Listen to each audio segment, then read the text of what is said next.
This is example 1 of lesson 1.2, Geometric Sequences.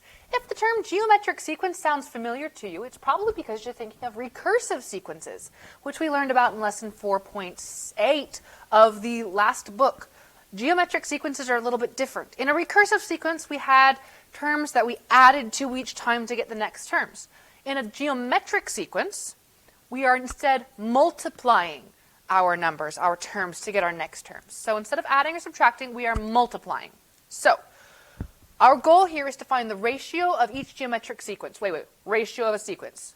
Well, a ratio of a sequence is a relationship between one number and the next number. Here's how we find that. We start by grabbing any number here and putting it into a fraction over the number before it. So if I grab 3, I'm going to put that 3 over a 1.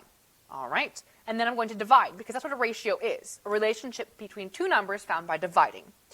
3 to 1, 3 divided by 1, well, that's 3. And I can check that. 9 divided by 3, because 9 is right before 3. That's also 3, and so is 27 divided by 3. So the ratio for this first sequence is 3. So the next thing I want to do is use the ratio to find the next two terms of the sequence. Well, I know that I'm multiplying by 3 each time. 1 times 3 is 3, 3 times 3 is 9, 9 times 3 is 27. So what am I going to do?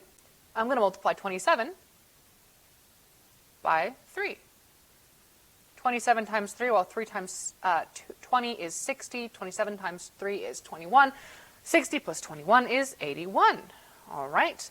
Now I need to find the next two terms, so I'm going to take this term that I just got, 81, comma, and I'm going to multiply it by 3. 81 times 3.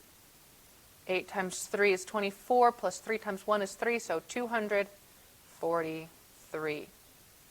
243, comma, dot, dot, dot, are my next two terms. Let's try that again. Now I'm going to look at this one here, and I notice that it's going down. I'm still not going to say it's dividing. I'm going to say it's multiplying. Remember that if you multiply by something that's less than whole, less than 1, you're going to get smaller, because it's basically the same as dividing. But we're still going to call it multiplying, even though it looks like dividing. I'm not going to pick these first two because, well, they're big, and I don't want to divide them. I'm going to go to two that I know about. So I like 4. 4 is a good number. I'm going to start with 4, and I'm going to put it over the number that it's in front of. So 4 over 16. I'm going to simplify my ratio, which is the same as simplifying a fraction, by the way. Common factor, what goes into both 4 and 16? Well, there's 4, so we're going to divide both top and bottom by 4, because what you do to the top, you got to do to the bottom. 4 divided by 4 is 1.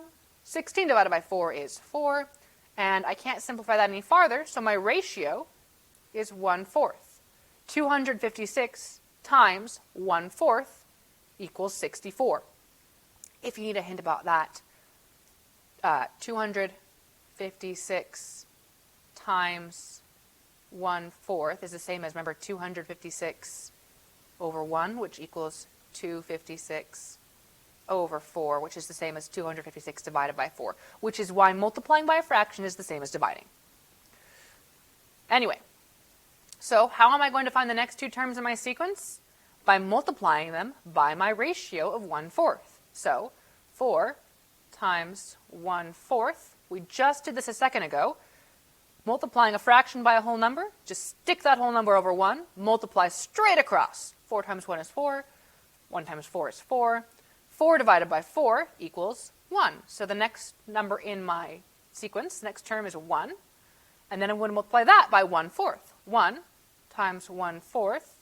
Well, anything times 1/4 is just, anything times 1 is itself, so 1/4.